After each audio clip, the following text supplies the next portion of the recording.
Mesdames et Messieurs les élus de l'ensemble des communes de la circonscription de Saint-Malo, chères Malouines et chers Malouins, chers amis d'ici et d'ailleurs, merci d'être venus ce soir aussi nombreux. La dernière fois que je me suis adressé à vous sur cette place de l'Europe, c'était pour rendre hommage à l'un des fils de France, lâchement assassiné par la barbarie de ceux qui veulent anéantir notre démocratie, anéantir nos libertés. Je veux citer Samuel Paty. Encore une fois ce soir, c'est parce que nous croyons en notre démocratie, parce que nous voulons jouir pleinement de nos libertés, que nous avons marché ensemble et que nous sommes ici rassemblés sur cette place de l'Europe.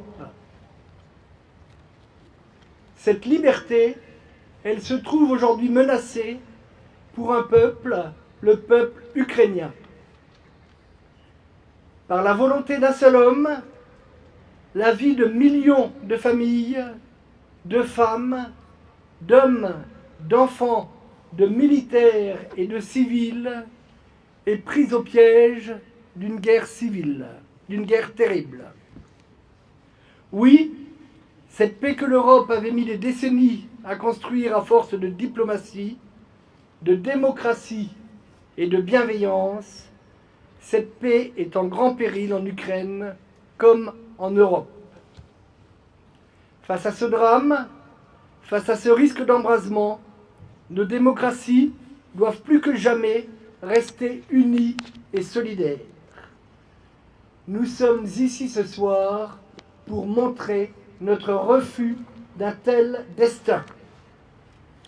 Nous sommes ici ce soir pour manifester notre solidarité vis-à-vis du peuple ukrainien qui, avec courage et dignité, subit cette invasion insupportable.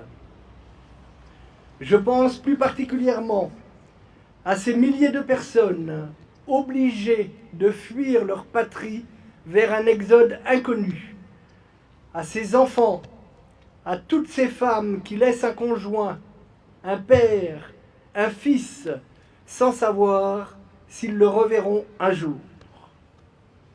Nous sommes ici ce soir pour dire que nous ne pouvons accepter l'inacceptable.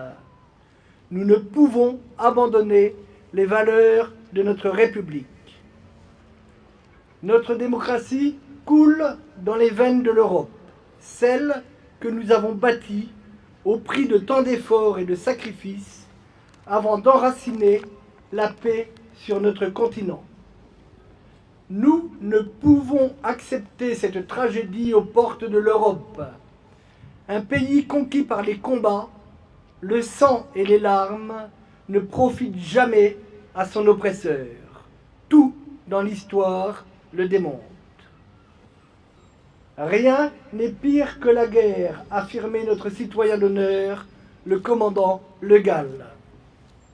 Le mal perpétré aujourd'hui devra attendre longtemps son pardon.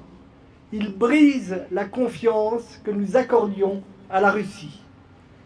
Son seul et unique dirigeant depuis 22 années, solitaire et doté de tous les pouvoirs, y compris celui de faire taire ce dont l'expression ne conviendrait pas à son idéologie, en porte toute la responsabilité. Quel insoutenable gâchis pour un aussi grand pays dont l'histoire et la culture ont fait la renommée. À l'occasion de ce rassemblement, je tiens particulièrement à saluer celles et ceux qui, à Saint-Malo comme ailleurs, ont pris des initiatives personnelles ou collectives afin d'apporter leur aide généreuse aux réfugiés ukrainiens qui ont été contraints de quitter leur pays dans l'urgence. La ville de Saint-Malo, comme beaucoup d'autres communes de la circonscription de Saint-Malo, leur apporte tout son soutien. La ville de Saint-Malo témoigne de sa solidarité à cette mobilisation et s'associe pleinement aux efforts logistiques déployée par l'Association des maires de France et la Protection civile qui coordonne l'aide aux Ukrainiens.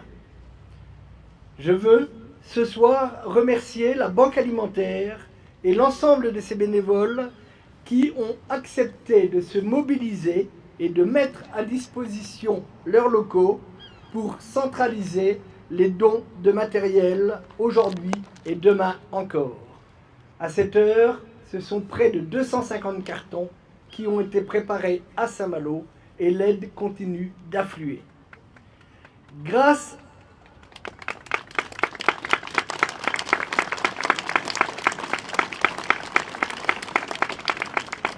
à la protection civile et à de nombreux acteurs locaux qui ont mis à disposition très rapidement du matériel, les premiers convois partiront dès demain soir pour la Pologne.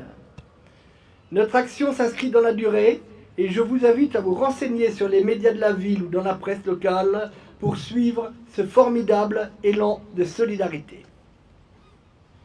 En cet instant solennel où vous avez tenu à participer à cette marche de la liberté, cette marche de tous les soutiens, en cet instant où l'Ukraine résiste encore aux bombardements ennemis qui distillent le bruit des armes autant que celui des bottes, unissons nos efforts pour que cesse ce fracas.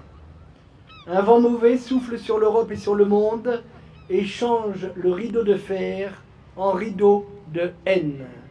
Pourtant, nous sommes là, déterminés à ne pas laisser échapper ce qui fait notre force, notre démocratie universelle, la liberté et la fraternité. Gardons espoir et pensons à l'Ukraine, aux Ukrainiens et aux Ukrainiennes. Vive l'Europe, vive l'Ukraine, vive la République et vive la France!